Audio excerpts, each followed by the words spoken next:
Hey, what's up? It's Brookes with Character Design Forge. I'm going to hang out down here in the corner of your screen, and what's playing is the third installment of my Super Nice Bros illustration. It's 6 more characters that are going together there. The whole conceit with this illustration is that it's Super Smash Bros. Characters that are of a certain proportion and aesthetic, all being nice together, being friends. There's one exception within those characters, and it's actually in this portion, and I'll talk about it later.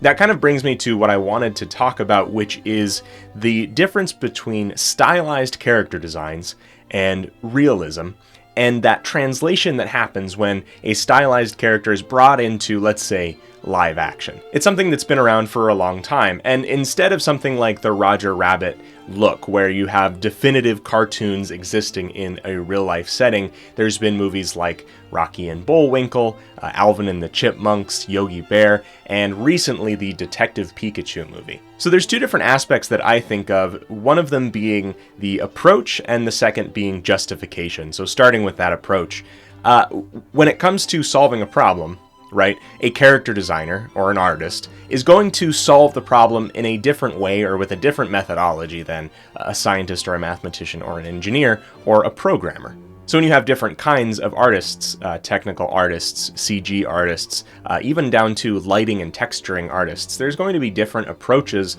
and ways to sort of solve a problem like translating a stylized character into live action. Now, as far as my opinion as a character designer, I think there are some good character design principles, and through that, some perfected or best character designs. And usually that saying of something is perfect not when you can add nothing more, but when you can take nothing more away. That makes me think of designs like Kirby, who's incredibly simplistic, and people will have asked me through my redesign series, like, hey, why don't you try redesigning Kirby?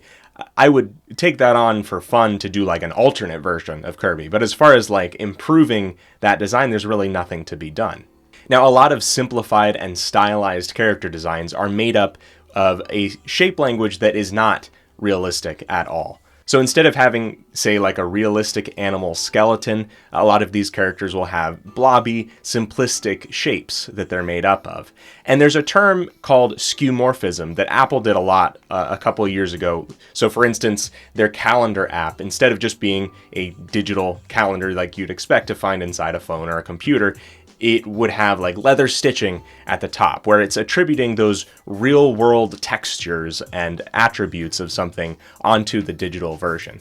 And that's something that seems to happen a lot. Like, say, in this recent Detective Pikachu trailer, there's this Psyduck character who looks like a duck in a certain sense, right? But it's really made up of simplistic shapes. So when the feathers are sort of stapled on top of it, it almost looks like, and this is the best comparison I can make, is to a tuxedo t-shirt, right? Or even a t-shirt with muscles printed on it.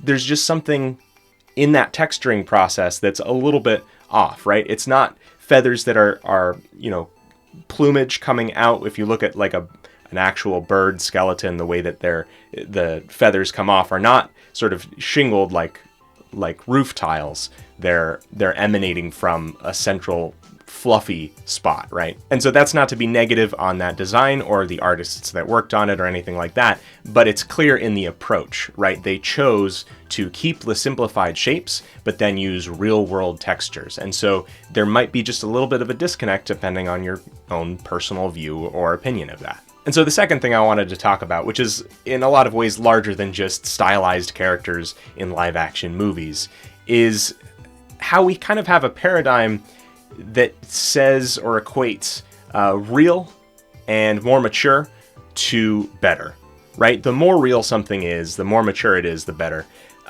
which is kind of interesting. It's a little bit sad to me when you look at what's considered adult animation, right? It's not really stories that resonate more with adults, have themes that resonate more with adults. Typically what that means is there's more violence, there's more language, there's more vulgar stuff in it that's almost painted like, haha, it looks like a kid's cartoon, but they're swearing, right? And sometimes this happens, and it looks a little bit like from the Detective Pikachu stuff a little bit, this kind of idea of like, haha, remember that thing from when you were a kid? Well, it farts now, and it smokes drug cigarettes. Remember how you got older? It had to get older too. How dare you? And just to me, on a personal level, that seems a little bit cynical, right? Or at least it could be. It goes back to something we talked about with Nicholas Cole last week in his interview video about how anything that's sort of pure or whimsical or childlike or retains that wonder or innocence needs to be given that mature bend in order to maybe pander or to appeal to that larger audience. And I don't know if that's necessarily the way that it always has to be. I talked about your boy Knack back in my appeal video, and Knack on the base level has this base set of shapes, but then in order to get bigger, he just sort of keeps building on the same shapes for complexity's sake.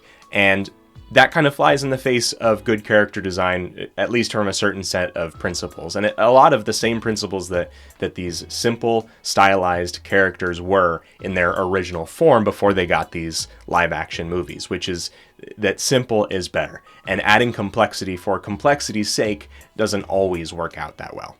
And so it begs the question, what can be done or what should be done going forward? Is there maybe a middle road that appeals to everyone? Is there more best practices that could be involved? I think that we're in definitely a place where a lot of things are getting recycled, rebooted, readapted, and ever since we've gotten into a trend where we're taking comic books and adapting them into movies, especially superhero comics, we're getting things like, Nolan started his Batman trilogy under this conceit of what if it was real? What if it was real life? What if these characters actually existed?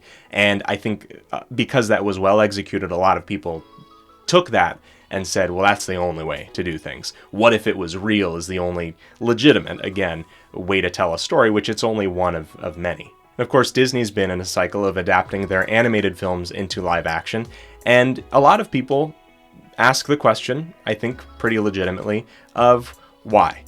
Why do it? Besides the monetary value, besides the nostalgia that it appeals to people, what is being added by giving it that live action version?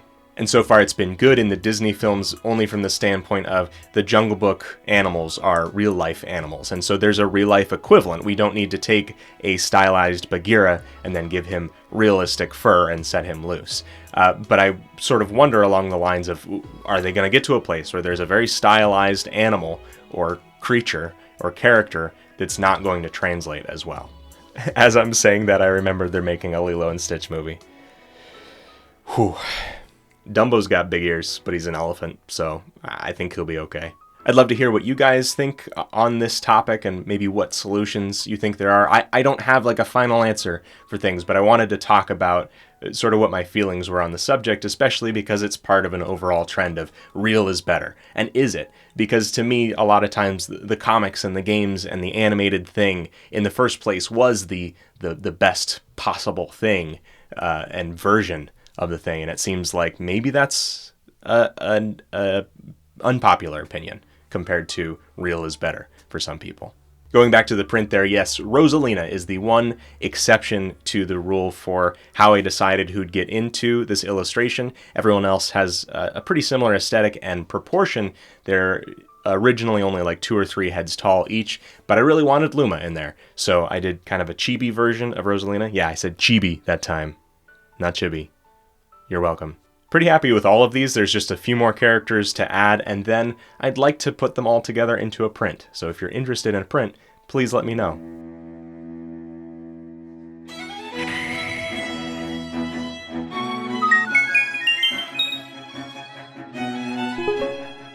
So in 3.5 years of making videos on this channel, I have never asked what I'm about to ask of you. Mainly because I would like for it to happen organically or naturally because you wanted to, not because someone asked you to.